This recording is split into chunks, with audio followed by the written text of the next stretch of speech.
கஷ்டப்பட்டு ஒரு மீன் பிடிக்கலாம். ஞாயிற்றுக்கிழமை அதுமா வந்தால் மாட்டுற மீன் பாருங்கள், ஏதாவது விரால், கண்டை, ஜிலேபி அப்படிலாம் எதிர்பார்த்து வந்தோம். இந்த மீன் எங்கள் ஏரியாவில் நாங்கள் வந்து உழுவன்னு சொன்னோம்.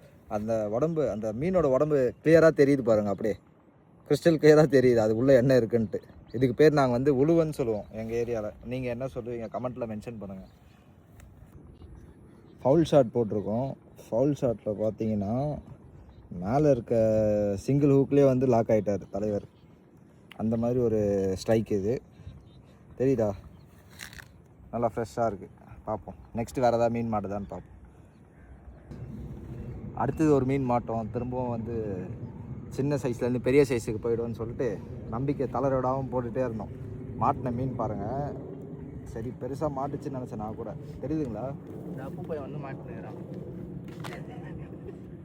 இந்த மீனுக்கு உங்கள் ஊரில் என்ன பேருன்னு இதுவும் தெரிஞ்சால் சொல்லுங்கள். மீனுக்கு பேர் கேட்டுக்கிறீங்க என்ன இது என்ன மீன் சொல்லுவோம் நம்ம? சொல்லு முகேஷ். நம்ம ஏரியாவில் இது வந்து நம்ம ஊரில் வந்து புறாகாசின்னு சொல்லுவோம். கமெண்ட்டில் இந்த மீனுக்கு உங்கள் ஊரில் என்ன பேருன்னு சொல்லுங்கள் பார்ப்போம்.